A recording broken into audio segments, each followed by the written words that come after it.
Hey, what's up, boys and girls? I am the Gerbil. Welcome back to Viewer Questions, October 23rd, 2023. So in today's episode, it's going to be a short one. Not a whole lot of questions came in this week. That's fine. If you want to ask me questions, you want my answers, hop into my Discord. There's a link to it down in the bottom corner of every slide. Jump in there, post your questions, and I will be happy to answer them as best I can. I try to post every week. So anyway, let's get started. We got some great questions about GL Leia modding. Is there a Mando Fleet coming? Sorty, VIP, and Ray synergy? I didn't understand that one last week when someone asked, so I did some research. I think I got it this time. Ewok Scout pops up again, and GL versus Executor Farms. Let's find out, shall we? So first question here. Supermard says, I'm going to be starting my Leia Unlock tomorrow. What are the mod recommendations for Leia, R2, and Drogan? Also, are we doing the Drogan Omicron, that is?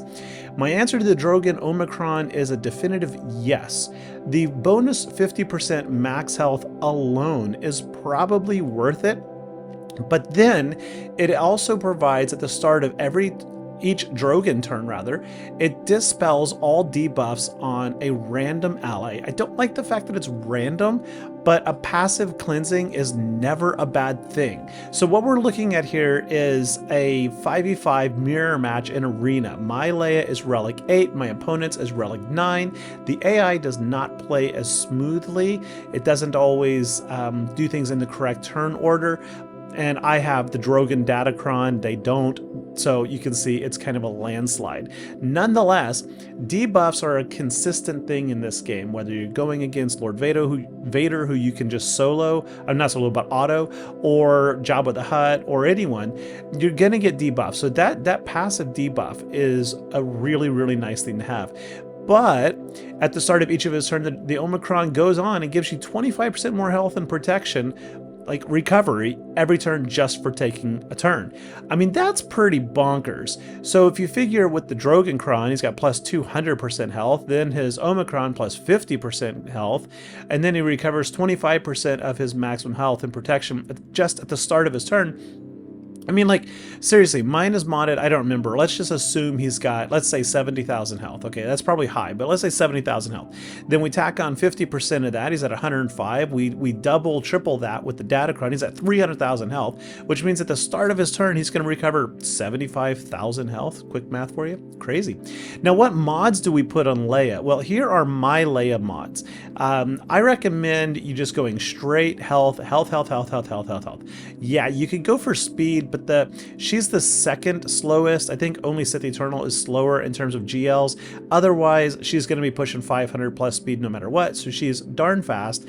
And I don't think speed mods are really, I mean, the extra 20 or 40 or even 50 speed you could get out of a speed set, I don't really feel that it's going to be worth it relative to gaining like 30% or the extra 20% health from 4 health mods, because there's a lot of health stuff happening in her kit, dealing damage, I think, based on health or whatever, and she's a tank, so you want her tanky. You really, really want her tanky. Beyond that, I would recommend Tenacity, because she's kind of easy to debuff, and then I would go for offense. That's just me and how I'm running it, but I'm really pleased with her. She has yet to lose in GAC. I'm 5-1 this round, so it's working well. As for R2, you want to remember R2 like spreads out to the team. 10% of his max potency, health, protection, and something else. Offense, I think it is. Which means I have mine modded for insane speed, just because I want him taking a lot of turns. But beyond that, I've got him modded for all health mods, super high speed secondaries, health primaries. But there's a good argument to instead mod him for insane offense, so that Drogan gets another 600 or 700, offense out of it. Same with Leia.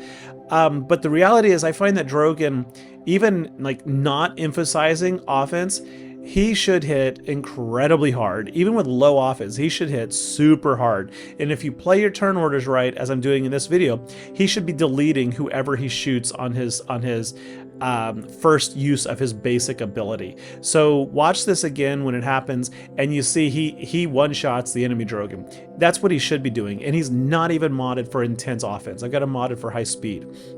So I don't think that straight up offense is the way to go. I think it's more about health and survivability. Survive, survive, survive. Leia ultimates. You get all that health and protection back. Ultimate until you win. Really, I think that's the way to go. Drogan, yeah, pretty much the same. Lots and lots and lots and lots and lots of health. But I would also try to mod him to be insanely fast as well. I don't recommend speed mods. I mean, I'm talking like 25 plus secondaries if you can, and speed. Here we go. So let's watch how this goes out. So Drogan Kron, he's going to go first. We're going to pass over that special move to Leia. Leia's going to use her special, passing back over to Drogan, not passing back, but putting Drogan in stealth, stripping off his turn meter, cranking his offense way, way, way up. He's going to turn over to the enemy Drogan and one shot, 172,000 damage, right? And he's not modded, like I said, for insane offense. Yeah, so anyway, let's move on, shall we? Next question.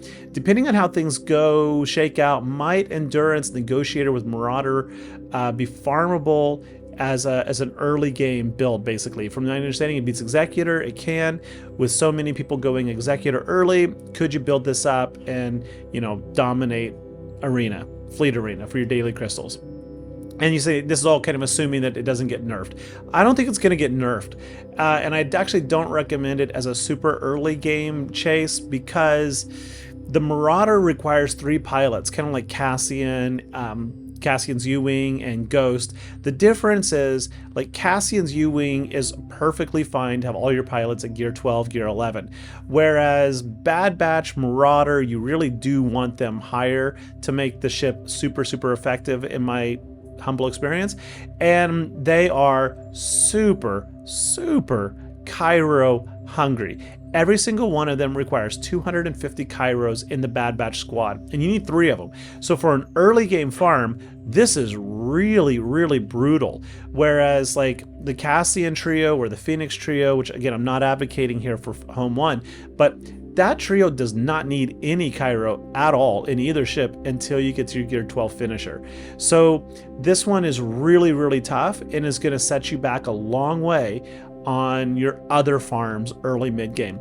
Bad Batch, of course, is a fabulous squad. There's no reason not to farm them, but I wouldn't do that early game. I think you are just simply way better off going straight for Executor. Really, even a 4-star Executor can beat a 7-star Executor. So like I have my 4-star on my alt account and I'm back to like number 1, number 2 in Fleet Arena every day, provided I remember to make my attacks. So Marauder's a great ship, absolutely. No, I don't think it should prevent you from going for Executor. Next question. With the Mandalorians, new Mandalorians coming, and if you have been in a black hole, we're getting Bo-Katan, Darksaber, we just got Paz. Is next year's fleet likely to be Mandalorian? My gut feeling says no.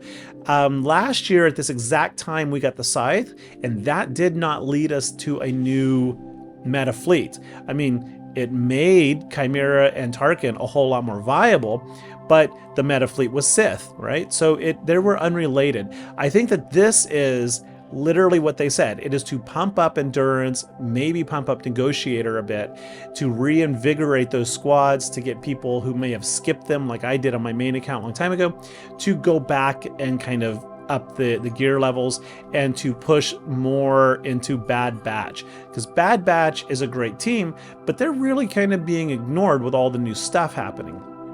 Now, what do I do think is coming? I think it's going to be the Resolute. And I think there's a lot of reasons why for it. But down at the bottom of the screen here, these are a bunch of current Jedi clones that have no ship. And most of them are actually pilots. Grandmaster Yoda just got a Lego rework of his Starfighter very, very recently. The Lego Resolute just came out and it's like $500. It's insane. It's huge. There's a lot of room here. And then like Guardian, Cody, both Barris and who's the other one? I don't know. Kai Adamundi. A lot of people got Kai, but Kai has been like gated behind the light side geo territory battle for a long, long time. And now with Rise of the Empire, people are just skipping that territory battle completely, which means a lot of people are going to skip Kai. So You can buy them with get currency in, I think it's the get currency or guild currency, I can't remember, in the store. But again, a lot of people are just going to skip that, which means that a Resolute with a Relic 9 or Relic 10 gas, and then a bunch of super under-geared characters like Imagundi or Eth Koth or the Jedi Guardian, to have a Jedi fleet, I think is very, very viable, and it makes a lot of sense when you look at this from a monetization perspective, which is how I predicted Leia, which is how I predicted Profundity. Seriously. Viewer question, next one from Gaz. The question, so this goes back to last week. I had this question about how do I think that the Lightspeed bundle for Ray is going to affect Sorty, and I didn't understand the question very well.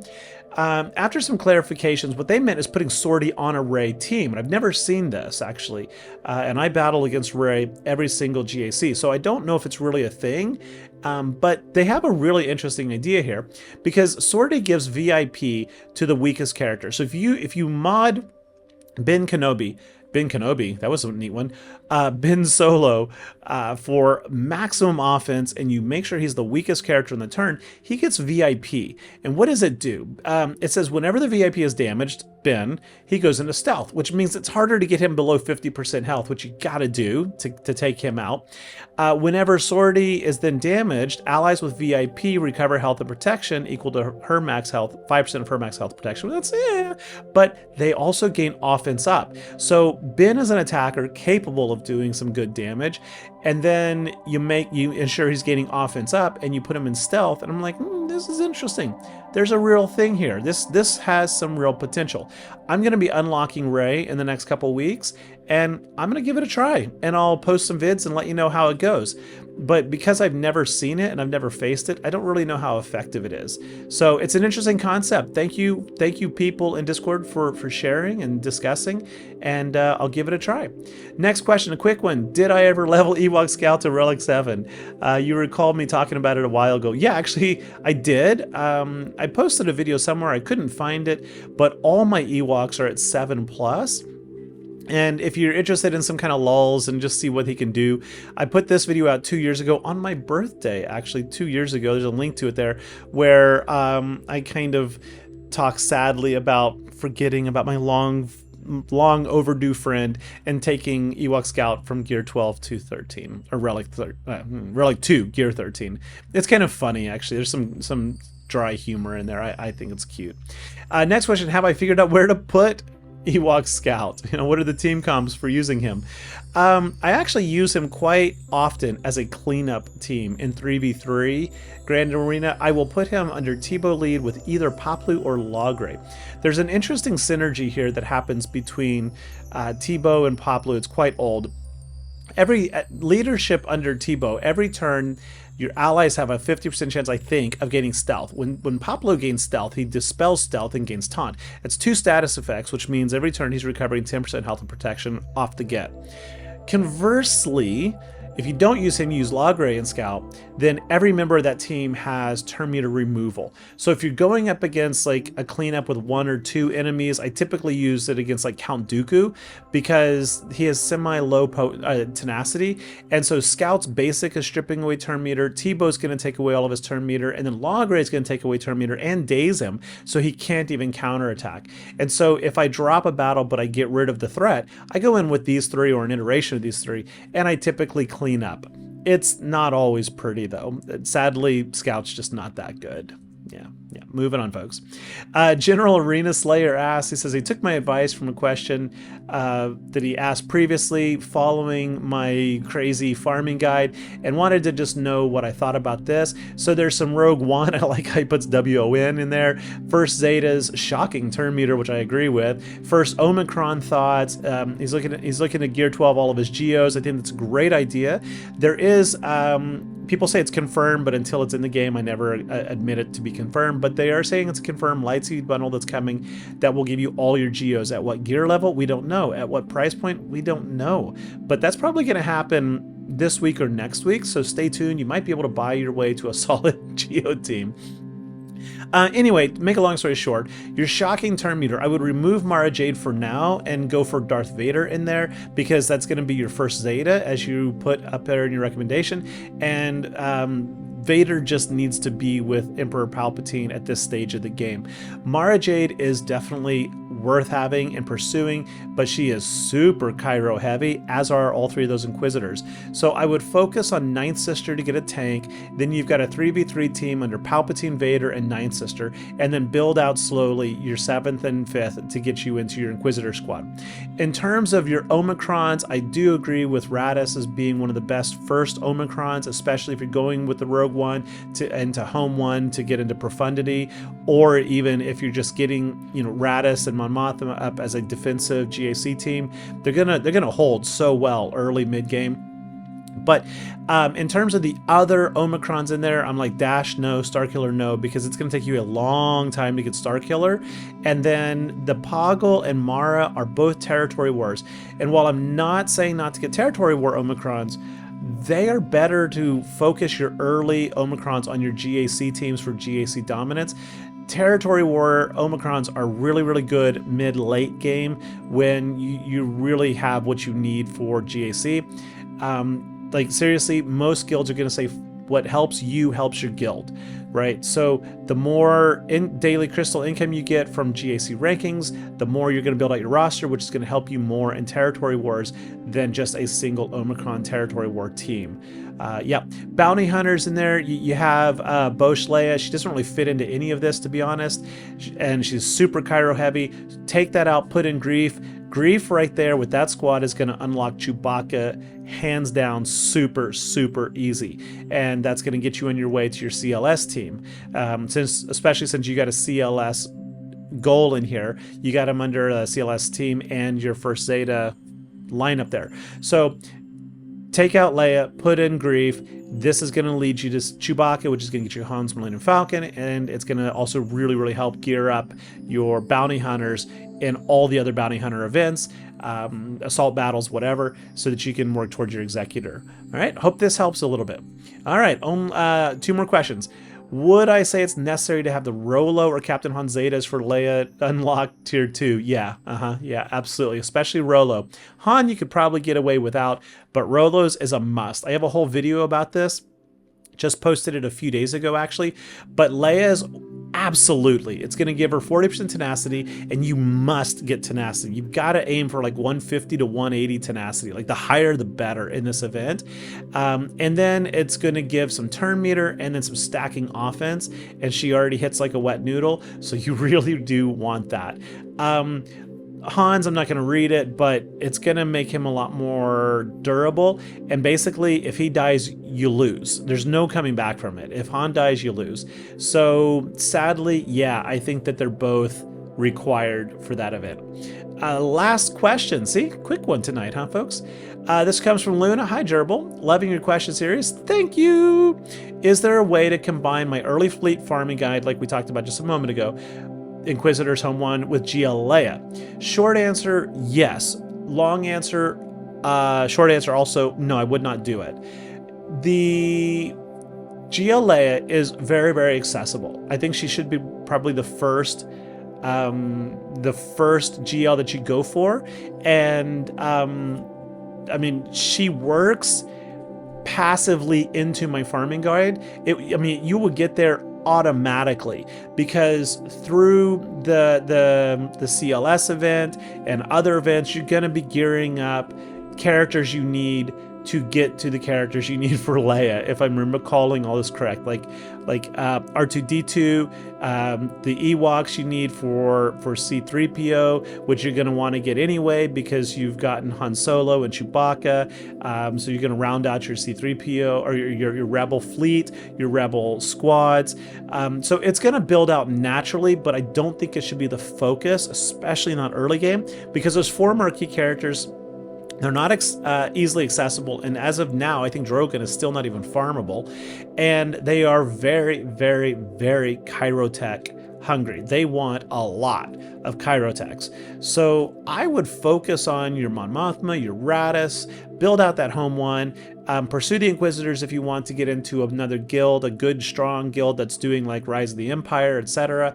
But I wouldn't explicitly go for Leia until you have hammered down 4 or 5 good GAC teams. And my rec early game that would be Geonosians. Nooch has really sold me on that one the more I research and think about it. But Geonosians, Mon Mothma, Admiral Raddus, Bounty Hunters, and Empire. And the Empire would be a hybrid, Palpatine, Vader, and then 3 Inquisitors until you get the whole squad up and running. So anyway, my point is stay on target. Pick your target and go for it, because this game is measured in years. And GLs are, unless you buy Hyperdrive bundle, realistically, GLs aren't really what you should be focusing on for the first probably 6 to 8 months. Yeah, I know, it's crazy, huh?